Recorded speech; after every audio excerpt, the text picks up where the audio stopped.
Hi there, my name is Kushan Mitra and today I'm driving the recently relaunched Volkswagen Tiguan, now featuring a 2-liter 190 PS turbocharged petrol engine, and I'm very happy to see this car back. In 2020, Volkswagen had launched the Tiguan All-Space, which was basically this car but with the extended wheelbase, making it a 3-row car. And I'm not a very big fan of extended wheelbase cars on the whole. I find them very wobbly because, the extended wheelbases. And I'm very happy to see this particular car back, even though it doesn't have the very nice 190 PS diesel engine it used to have. And the reason for that, as some of you might know, was that at the end of 2019, the Volkswagen Group decided in India. Now, it's actually called Skoda Auto Volkswagen India Private Limited, SAVAVWIPL. That's the name of the company. But in 2019, at the end of 2019, SAVWIPL decided that they would stop selling diesel engines, stop not making and selling diesel engines in the Indian market, ostensibly because of the high cost of diesel engines following the implementation of Bharat State 6 emission norms. I do believe this was less the genuine cause, rather it was more to do with the aftermath of the Dieselgate controversy, where Volkswagen was caught cheating on emission norms in the United States, and the aftermath of that, not just in the United States but across the world. A little bit more about this car then. So I really like this car. It's really good fun to drive. I mean, it's got a lovely engine. I mean, it's great handling as the old Tiguan did. It's still a beautiful, fun car to drive. It comes with 4Motion. 4Motion basically is the all-wheel drive system that Volkswagen uses on their cars. And that makes this car pretty good off the road and on really rough roads as well. Even though it's very unlikely that a 32 lakh rupee car like this will see much action off the road. But there are some oddities about this car, and those oddities are less to do with this car and this segment and more to do with the fact that cars far cheaper than this car, from the Skoda Auto Volkswagen India Group have those features. So let's start. This car does not have wireless charging. And that is odd nowadays because every second car, even cars as basic as the Maruti Celerio, are coming with wireless charging solutions. It also does not have wireless Apple CarPlay or Android Auto. I have connected my phone through Bluetooth on this car. Not a big deal, but the Volkswagen Taigun and Skoda Kushaq, which both of whose top-end DSG DFSI models come with wireless Apple CarPlay and Android Auto, cost just a little more than half of this car's value. So it's bizarre. It's bizarre that a car that costs 32 lakhs does not have the features that a car that costs just over 16 lakhs from the same group has. And then this car has some features that I find positively odd. Today is the 23rd of December. It's a very cold day. It's about 21.5 degrees. It's showing me outside right now. But believe me, it feels a lot colder with the wind. It's properly cold outside in Delhi and the rest of North India. And when I came into this car and felt the heated steering and the heated seats, it felt nice. These are nice features to have. But then I realized I am in North India.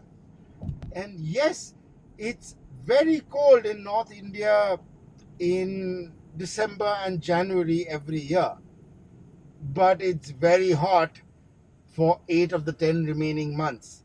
So it's extremely strange that heated steering and heated seats have made the feature list on the Tiguan, and wireless Apple CarPlay or Android Auto has not, or a wireless charger for that matter. This car also actually, not just this car, but most all new cars in the Volkswagen Skoda group come with USB-C points only.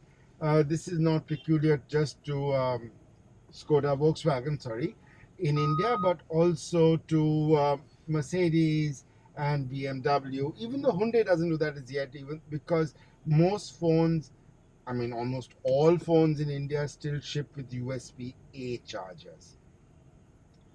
So it's bizarre that this car comes with a list of features that are strange for India. I mean, I live in Delhi, so I can still use this heated steering and heated seats, so maybe a couple of months in a year. But if you live in Mumbai,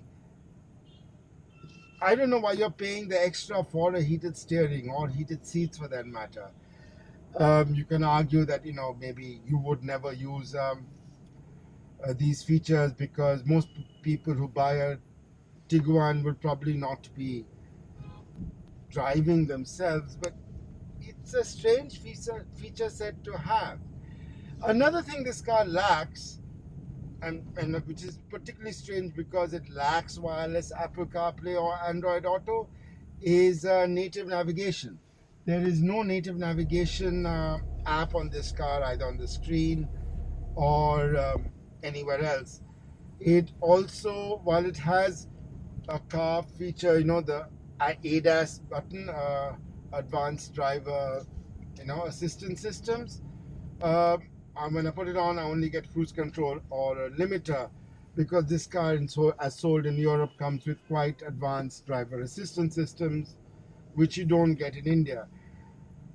So all in all, yeah, it's a great car to drive, but you don't just buy a car to drive. You buy a car for its, its comfort and comfort feature sets.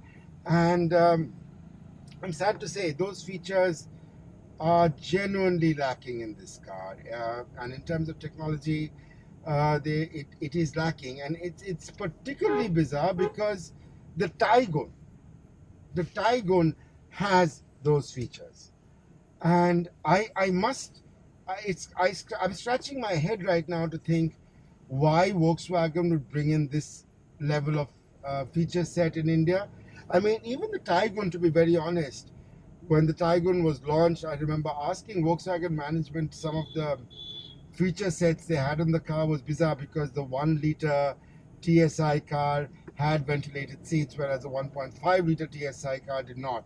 So it was all very strange at times with the feature set at Volkswagen. But heated steering and heated seats, yeah, not features I don't think are needed in India unless you're going to be buying this car to be driven in Srinagar in winter. So I find this car peculiar, and it's going to be competing against the Hyundai Tucson, particularly the new next generation Hyundai Tucson that's going to be coming towards the second half of 2022. And at that point of time, I'm pretty sure Hyundai will get the feature set right. Changing the feature set on the Tiguan will not be a big deal for Volkswagen. I'm sure the next batch of cars they will import or even bring in as parts will have the correct feature set. But I'm genuinely surprised it came in with such a strange feature set to India. Features that their own cars, their own brands, have, and that this car, which is much more expensive, does not. So yeah, these are my quick thoughts on the Volkswagen Tiguan, the relaunched Volkswagen Tiguan with a petrol engine now. Very good looking car, very nice to drive, but yeah, peculiar feature set. So yeah, that sort of puts me off this car. So thank you so much for watching. Do leave your comments below, and do be sure to like this video and subscribe for more such automotive videos I could really do with the help on YouTube. Thanks a ton.